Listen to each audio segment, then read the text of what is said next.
Hi everyone, this is Stjepan.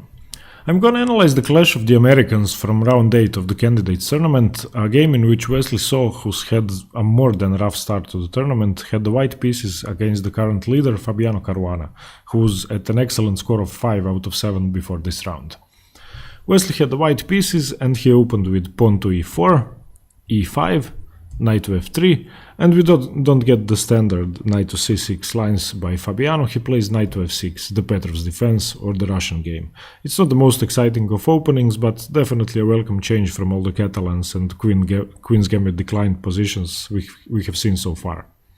And they play the main line in the opening: knight takes c5, d6, knight to f3, knight takes c4 gaining the pawn back, queen to e2, queen to e7, d3 attacking the knight moves, knight to c3, the queens get exchanged, bishop takes, and this is the starting position in which white stands a tiny bit better and he has a 2-1 lead in development. And black's most common replies here are bishop to e7, knight to c6 or bishop to e6, but at move 8 Fabiano plays the first deviation from common theory with g6. It's not the best move considering that it's neglecting development and it increases white's advantage slightly, but the idea is similar to hyper-modern openings such as the Pirc or the Modern, in which black gives up the center and the lead in development just to be able to castle and fianchetto and attack the center later on. So Caruana stands okay. Bishop to g5, bishop g7, white castles queenside, Fabiano castles kingside, rook h to e1 developing and centralizing both of his rooks, and Wesley's position is already looking very nice. All of his pieces are at perfect optimal squares and Fabiano still has to develop some more. h6 still not developing, the bishop retreats to h4, knight to c6 and d4. Wesley So is expanding in the center and preventing Caruana's knight to jumping into e5. We have a6, a3, bishop to d7 and d5 in this position, making the black knight retreat, and it goes to a7. Playing knight e5 wouldn't be as good because Wesley could take, which could close up Caruana's bishop on g7 and weaken his pawn structure significantly.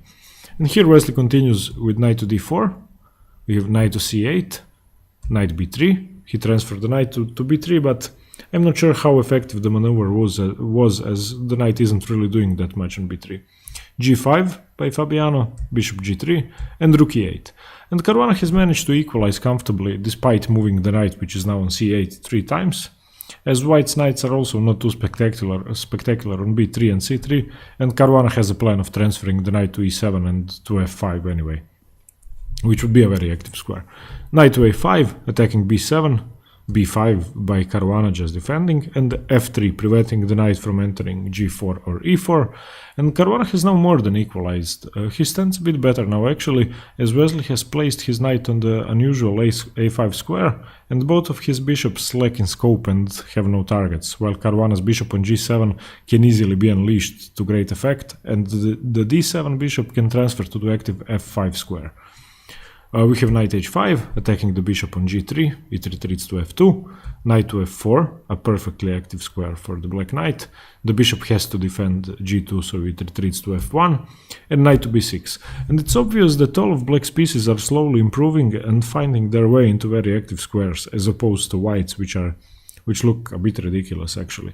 A pair of rooks get exchanged, rook e8, rook takes e8, and bishop takes b6.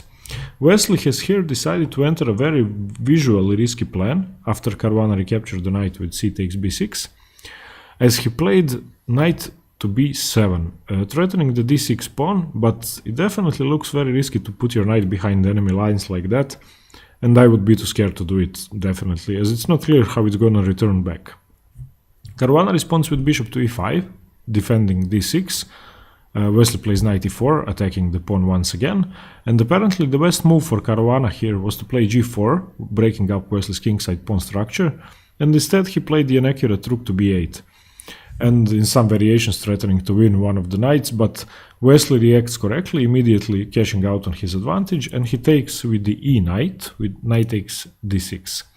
If he had, after rook to b8, taken with the b knight, he would have been immediately losing and he would have lost one of his knights, because after knight b takes d6, Caruana could play f5, dislodging the e4 knight, and he would have to lose one of them, because if the e4 knight moves anywhere, then the d6 knight is lost, and so the best move would be to take on f5, just giving up a piece for the pawn.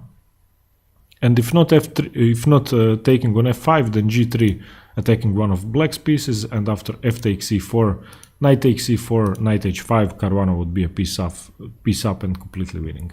So after rook to b8, he made the correct choice of taking with the e knight, and after knight to g6, we have g3, taking away the very important f4 square from the knight, and knight to e7 by Caruana, attacking d5. And Wesley should have played bishop to g2 here, developing and preparing to defend d5 for the second time, but instead he played the less precise a4, not really offering a pawn, as if b takes a4 he could take the a6 pawn with the bishop, but still it wasn't the most precise move. Knight to f5, knight takes, bishop takes, rook to e1 and f6, defending the bishop. And now the brave knight, which has spent the last 15 moves almost in the middle of black's position, is stuck and indefensible, so Wesley is forced to give up the exchange to save it, so he plays rook takes e5, giving up the rook for the bishop, and after f takes e5, the knight is finally able to move, it goes to d6. And Caruana is definitely a bit better in this position, but it's almost equal, as the d6 pawn is enough compensation for the exchange. And Caruana, he does stand a bit better, but it's not easily convertible, and it's not easy to prove the advantage of the exchange in this position yet, as he has to take care of the pawn, and white's pieces are actually very active. Caruana firstly saves his bishop with bishop to d7. We have a takes b, bishop takes b5, bishop takes b5, a lot of exchanges, and knight takes b5. And now Wesley has two pawns for the exchange, which means the material is equal. But practically speaking, the rook is far more powerful than the knight, and Caruana still stands well here, even with great winning chances. And the game continues with rook to f8, now threatening the indefensible f3 pawn. Wesley plays king to d2, and rook takes f3, as there was no way for Wesley to defend the pawn, so he gave it up. But he now has to bring his king closer to prevent rook f2 check, which would lose the h pawn as well, so he plays king to e2, covering the f2 square, g4 defending the rook, knight to d6, h5, and knight to c4. And here in this position, Caruana plays b5, giving up the e5 pawn with tempo on the rook, but it was virtually indefensible anyway, and Caruana has a good response if Wesley takes. Wesley does, of course, and now rook f5. And after rook f5, Wesley plays knight to g6, not taking on d5 by Caruana in this position, of course, because if he takes, then knight to e7 would just win. But after knight to g6, he plays king to f7, just bringing his king closer, and Wesley is in time to defend with knight to f4. He's defending d5. And after h4 by Caruana, Wesley plays a very bad move, and a move which I can't understand at all. He played knight to g2, which is, I wouldn't even consider it. I don't think any beginner would consider this move. It's threatening the h4 pawn, but Caruana is able to simply exchange with h takes g, and after h takes g, he can now choose whether he wants to take the d pawn or the f pawn, which a huge mistake by Wesley. Caruana goes for the f pawn with rook to f3, and after knight to e3, he goes for the g pawn with rook to f3. He just takes the g3 pawn, and he's now only one pawn down, but he has a dangerous g pawn which is close to making trouble for Wesley. And the game continues with c4, b takes c4, d6, king to e6, and now he recaptures the pawn on c4 with knight takes, rook to f3, preparing to remove the rook from the attack of the king and just push the g pawn down the board, d7, rook to f8. He has to defend, as once again, if he took the pawn with the king here, then simply knight check would win the game. Knight to e3 in this position. After rook to f8, knight to e3, g3, d8 queening, rook takes, king to f3, getting closer to the g3 pawn, rook d3, pinning the knight, and of course Wesley can't take the g3 pawn, as they would enter a winning rook versus king ending, so king f4, rook to b3, and in this position Caruana is winning according to the engines, but after analyzing for a while I just couldn't find the win. It's supposedly -4 for black, but there is no way to make progress. And apparently after knight g2 stopping the pawn, king d5, knight h4, king c4 and king g4, here Caruana made a move which forces a draw. He played rook to d3. And the engines give, instead of rook to d3, they give king to c5 as a winning move, -4, but they don't find a win. The variation, the engine variation goes like this: king f4, king b5, king g4, king c6, and they just keep on repeating moves until they realize that it's actually drawn. So rook to d3 by Caruana wasn't actually a mistake, it was a draw anyway. After rook d3 we have b4, rook to b3, getting behind the pawn, b5, king to d5, b6, king e4, and this is now just a complete draw. They just agreed to a draw a few moves later, but they, I think for the fans, played it until they had nothing but kings left on the board.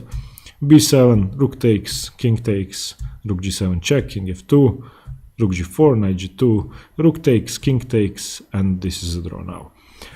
And Caruana can definitely be content with the draw since he is still in clear first, and Wesley must have wanted more, and that's why he went for the risky knight maneuver, which ended up costing him the exchange, but he played well until the end and it was a drawn game.